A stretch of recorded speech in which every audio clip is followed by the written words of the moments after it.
ನಮಸ್ಕಾರ. ಒಂದು ಕ್ಷಣ ಯೋಚಿಸಿ ನೋಡಿ, ಭೂಮಿ ಏಕೆ ತಿರುಗುತ್ತೆ? ಬೀಜದೊಳಗೆ ಒಂದು ದೊಡ್ಡ ಮರ ಬೆಳೆಯುವ ಶಕ್ತಿ ಹೇಗಿದೆ? ನಮ್ಮ ಹೃದಯ ದಿನ ರಾತ್ರಿ ಹೇಗೆ ಬಡ್ಕೊಳ್ಳುತ್ತೆ? ನಮ್ಮ ಮನಸ್ಸಿನಲ್ಲಿ ಸಾವಿರಾರು ಯೋಚನೆಗಳು ಹೇಗೆ ಹುಟ್ಟುತ್ತದೆ? ಮತ್ತು ಎಲ್ಲಕ್ಕಿಂತ ದೊಡ್ಡ ಪ್ರಶ್ನೆ, ನಾವ್ಯಾರು? ನಮ್ಮ ದೇಹ ಮಾತ್ರನ ನಾವು?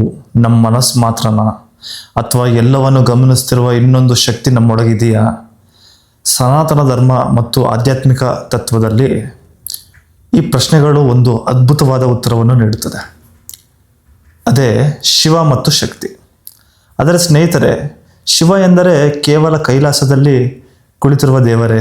ಶಕ್ತಿ ಎಂದರೆ ಕೇವಲ ದೇವಿಯ ರೂಪವೇ? ಅಥವಾ ಇದರ ಹಿಂದೆ ಇನ್ನೂ ಆಳವಾದ ರಹಸ್ಯವಾದ ಸತ್ಯ ಏನಾದರೂ ಇದೆಯಾ? ಇಂದು ನಾವು ಶಿವ ಮತ್ತು ಶಕ್ತಿಯ ನಿಜವಾದ ತಾತ್ವಿಕ ಅರ್ಥವನ್ನು ತುಂಬ ಸರಳ ಕನ್ನಡದಲ್ಲಿ ತಿಳಿದುಕೊಳ್ಳೋಣ. ಈ ವಿಡಿಯೋವನ್ನು ಕೊನೆಯವರೆಗೂ ನೋಡಿ, ಯಾಕಂದರೆ ಕೊನೆಯಲ್ಲಿ ನೀವು ಅರ್ಥ ಮಾಡ್ಕೊತೀರಾ, ಶಿವ ಮತ್ತು ಶಕ್ತಿ ಹೊರಗಡೆ ಮಾತ್ರ ಅಲ್ಲ, ನಿಮ್ಮೊಳಗೂ ಕೂಡ ಇದೆ. ಶಿವ ಅಂದರೆ ಯಾರು? ನಾವು ಸಾಮಾನ್ಯವಾಗಿ ಶಿವ ಅಂದರೆ ಜಡಧಾರಿ, ತ್ರಿನೇತ್ರ, ಕಂಠದಲ್ಲಿ ಹಾವು, ಕೈಯಲ್ಲಿ ತ್ರಿಶೂಲ, ಕೈಲಾಸ ಪರ್ವತದಲ್ಲಿ ಕುಳಿತಿರುವ ಮಹಾದೇವ ಎಂದು ತಿಳಿದುಕೊಳ್ತೀವಿ. ಹೌದು, ಶಿವನ ದೈವಿಕ ರೂಪ ಅದು. ಆದರೆ ಆಧ್ಯಾತ್ಮಿಕ ದೃಷ್ಟಿಯಲ್ಲಿ ಶಿವ ಎಂಬ ಪದಕ್ಕೆ ಇನ್ನೂ ಆಳವಾದ ಅರ್ಥವಿದೆ. ಸರಳವಾಗಿ ಹೇಳುವುದಾದರೆ, ಶಿವ ಎಂದರೆ ಶುದ್ಧ ಚೈತನ್ಯ. ನಾವು ಈಗ ಸಂತೋಷವಾಗಿದ್ದೀವಿ ಎದ್ಕೊಳ್ಳಿ, ಸ್ವಲ್ಪ ನಂತರ ದುಃಖ ಆಗ್ತೀವಿ, ಆಮೇಲೆ ಮತ್ತೆ ಸಂತೋಷ ಆಗ್ತೀವಿ. ಅಂದರೆ ಸಂತೋಷ ಬರುತ್ತೆ ಹೋಗುತ್ತೆ, ಕೋಪನೂ ಬರುತ್ತೆ ಹೋಗುತ್ತೆ, ದುಃಖನೂ ಬರುತ್ತೆ ಹೋಗುತ್ತೆ. ಆದರೆ ಇದನ್ನೆಲ್ಲ ನೋಡ್ತಿದೆಯಲ್ಲ, ಅದ್ಯಾವುದು ಅಂದರೆ ನನಗೆ ಕೋಪ ಬರುತ್ತಿದೆ, ನನಗೆ ದುಃಖವಾಗ್ತಿದೆ ಅಂತ ಗಮನಿಸ್ತಿದ್ದಾರಲ್ಲ, ಅದು ಯಾರು? ಇಲ್ಲೇ ಒಂದು ದೊಡ್ಡ ಸತ್ಯ ಇದಾಗೋದು. ಆಲೋಚನೆಗಳು ಬದಲಾಗ್ತವೆ, ಮನಸ್ಥಿತಿ ಬದಲಾಗುತ್ತೆ, ಆದರೆ ಅವುಗಳನ್ನು ಗಮನಿಸುವ ಸಾಕ್ಷಿ ಇದೆಯಲ್ಲ, ಅದೇ ಚೈತನ್ಯ. ಒಂದು ಸಿನಿಮಾ ಥಿಯೇಟ್ರಲ್ಲಿ ಊಹಿಸ್ಕೊಳ್ಳಿ, ಪರದೆ ಮೇಲೆ ಕೆಲವೊಮ್ಮೆ ಸಂತೋಷದ ದೃಶ್ಯ, ದುಃಖದ್ದು, ಫೈಟಿಂಗು, ಸಾಂಗು ಎಲ್ಲ ಬರುತ್ತೆ. ಆಮೇಲೆ ಫಿಲಮ್ ಮುಗಿಯುತ್ತೆ, ಆವಾಗ ಉಳ್ಕೊಳ್ಳೋದೇನು? ಖಾಲಿ ಪರದೆ. ಅದೇ ರೀತಿ ನಮ್ಮ ಜೀವನದಲ್ಲಿ ಭಾವನೆಗಳೆಲ್ಲ ಬಂದು ಹೋಗ್ತವೆ. ಆ ಸಾಕ್ಷಿ ಏನು ನೋಡ್ತಿಲ್ಲ, ಅದೇ ಚೈತನ್ಯ ಅಂತ ಹೇಳಿದ್ರು. ಅದನ್ನೇ ಶಿವ ಅಂತ. ಹಾಗಾದರೆ ಶಕ್ತಿ ಅಂದರೆ ಏನು? ಈ ಚೈತನ್ಯವಾದ ಆತ್ಮ ಇದೆಯಲ್ಲ, ಅದಕ್ಕೆ ಶಿವ ಅಂತ ಹೇಳ್ತಾರೆ ಅಂತ ನಮಗೆ ಗೊತ್ತಾಯ್ತು. ಶಕ್ತಿ ಅಂದರೆ ಏನು? ಶಕ್ತಿ ಅಂದರೆ ಚಲನೆ, ಕ್ರಿಯೆ, ಸೃಷ್ಟಿ, ಬದಲಾವಣೆ. ಅಂದರೆ ವಿಶ್ವದಲ್ಲಿ ಎಲ್ಲವೂ ಚಲಿಸುತ್ತದೆ. ಸೂರ್ಯ ಹುಟ್ಟುತ್ತಾನೆ, ಗಾಳಿ ಬೀಸುತ್ತೆ, ನದಿ ಹರಿಯುತ್ತೆ, ಬೀಜ ಮೊಳಕೆ ಹೊಡೆಯುತ್ತೆ, ಒಂದು ಬೀಜ ನೆಟ್ಟರೆ ಒಂದು ದೊಡ್ಡ ಮರ ಕೂಡ ಆಗುತ್ತೆ, ಮಗು ಬೆಳೆಯುತ್ತೆ, ಹೃದಯ ಬಡಿಯುತ್ತೆ, ಮನಸ್ಸಿನಲ್ಲಿ ಆಲೋಚನೆಗಳು ಹುಟ್ಟುತ್ತವೆ.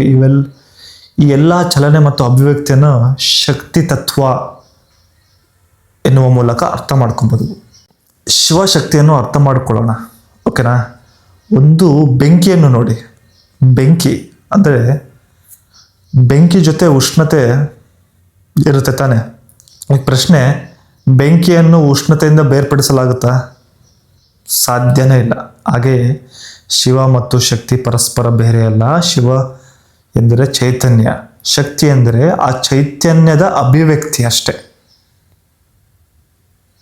ಹೆಂಗಂದ್ರೆ ಸೂರ್ಯ ಬೇರೆ, ಬೆಳಕು ಬೇರೆನಾ? ಇಲ್ಲ ತಾನೆ. ಸೂರ್ಯ ಜೊತೆನೆ ಬೆಳಕು ಬರೋದು, ಅದು ತುಂಬ ಕಷ್ಟ. ಸೂರ್ಯ ಬಂದು ಬೆಳಕು ಬೇಡ ಅಂದರೆ ಅದು ಹೇಗೆ ಸಾಧ್ಯ? ಎರಡು ಇದ್ದರೇನೆ ಸಮತೋಲನವಾಗಿ ನಾವು ಜೀವನದಲ್ಲಿ ಇರ್ಬೋದು ಅಂತ. ಶುದ್ಧ ಚೈತನ್ಯ ಶಿವ ಅಂದರೆ ಆ ಚೈತನ್ಯದ ಚಲನೆ ಮತ್ತು ಕ್ರಿಯೆ. ಒಂದು ಕಾರನ್ನ ತಗೊಳ್ಳಿ ನೀವು ಎಕ್ಸಾಂಪಲ್ಲು. ಕಾರು ಎಷ್ಟು ಸುಂದರವಾಗಿದೆ, ಇಂಜಿನು ಕೂಡ ಇದೆ, ಆದರೆ ಅದರಲ್ಲಿ ಪೆಟ್ರೋಲೇ ಇಲ್ಲ ಅಂದರೆ ಆಗ ಕಾರು ಮುಂದೆ ಹೋಗುತ್ತಾ? ಅರ್ಧನಾರೀಶ್ವರನ ತಗೊಳ್ಳಿ, ಒಂದು ಭಾಗ ಶಿವ, ಮತ್ತೊಂದು ಭಾಗ ಶಕ್ತಿ. ಬಹಳ ಜನ ಇದನ್ನು ಬರೇ ಗಂಡು ಮತ್ತು ಹೆಣ್ಣು ಎಂಬ ರೂಪದಲ್ಲಿ ಮಾತ್ರ ನೋಡ್ತಾರೆ. ಆದರೆ ಇದರಿಂದ ಒಂದು ಆಳವಾದ ಸತ್ಯನೂ ಇದೆ. ಅರ್ಧನಾರೀಶ್ವರ ಅಂದರೆ ಪ್ರತಿಯೊಂದು ಅಸ್ತಿತ್ವದಲ್ಲಿ ಎರಡು ತತ್ವಗಳು. ಒಂದು ಕಡೆ ಶಾಂತಿ, ಸ್ಥಿರತೆ, ಅರಿವು, ಸಾಕ್ಷಿ ಭಾವ, ಇದು ಶಿವ ತತ್ವ ಇದು, ಓಕೆನಾ? ಶಕ್ತಿ ತತ್ವ ಏನು? ಚಲನೆ, ಸೃಷ್ಟಿ, ಕ್ರಿಯೆ, ಶಕ್ತಿ. ಇದರಿಂದ ಇವೆರಡು ಸೇರಿದಾಗೆ ಒಂದು ಸಂಪೂರ್ಣತೆ ಉಂಟಾಗೋದು. ಶಿವ ಮತ್ತು ಶಕ್ತಿ ನಮ್ಮ ಜೀವನದಲ್ಲಿ ಹೇಗೆ ಇದ್ದಾವೆ ಆಧ್ಯಾತ್ಮಿಕ ದೃಷ್ಟಿಯಲ್ಲಿ ಅವು ನಮ್ಮ ಜೀವನದಲ್ಲಿ ಕಾಣಬಹುದು. ಉದಾಹರಣೆಗೆ, ನೀವು ಕೋಪಗೊಂಡಿದ್ದೀರಾ, ಆ ಕ್ಷಣದಲ್ಲಿ ನೀವು ಕೋಪವೇ ಆಗಿಬಿಟ್ರ, ನೀವು ಕೋಪನೇನಾ? ಅಲ್ಲ ತಾನೆ, ನಿಮಗೆ ಕೋಪ ಬಂದಿದೆ ಅಷ್ಟೆ, ಅದನ್ನ ಹೇಳ್ತಿರೋದು. ನೀವು ಕೋಪದಲ್ಲಿ ಮುಳುಗುತ್ತೀರಾ, ಆದರೆ ಒಂದು ಕ್ಷಣ ನಿಂತು ನನಗೆ ಕೋಪ ಬರುತ್ತಿದೆ ಎಂದು ಗಮನಿಸಿದಾಗ ಆ ಗಮನಿಸುವ ಅರಿವು ಏನು? ಅದು ಸಾಕ್ಷಿ, ಅದೇ ಚೈತನ್ಯ, ಅದು ಶಿವತತ್ವ ಹೇಳುತ್ತೆ. ಓಕೆನಾ? ನಿಮ್ಮ ದೇಹದಲ್ಲಿ ಉಸಿರಾಟ ನಡೀತಾ ಇದೆ, ಹೃದಯ ಬಡಿತಾ ಇದ್ದೀನಿ, ನೀವು ಮಾತಾಡ್ತಿದ್ದೀರಾ, ನೀವು ಕೆಲಸ ಮಾಡ್ತಿದ್ದೀರಾ, ನೀವೇನೋ ಕಲಿತಿದ್ದೀರಾ, ಇವೆಲ್ಲ ಚಲನೆ. ಇವೆಲ್ಲ ಜೀವನದ ಅಭಿವ್ಯಕ್ತಿ ಇದು. ಇದನ್ನ ಶಕ್ತಿ ತತ್ವ ಅಂತಾರೆ. ಏನಂದ್ರೆ ಎಲ್ಲ ಚಲನೆ, ನೀವು ಮಾತಾಡ್ತೀರಾ, ನಿಮ್ಮ ಉಸಿರು ಆಗ್ತಿದೆ, ಹೃದಯ ಬಡ್ಕೊಂತಿದೆ, ಮನಸ್ಸಲ್ಲಿ ಬೇರೆ ಬೇರೆ ಆಲೋಚನೆ ಉಟ್ಕೊಂತಿದೆ, ಇದೆಲ್ಲ ಶಕ್ತಿ ತತ್ವ ಇದು. ಓಕೆನಾ? ಶಿವ ಮತ್ತು ಶಕ್ತಿ ನಮ್ಮೊಳಗೆ ಸಮತೋಲನವಾಗಿರಬೇಕು.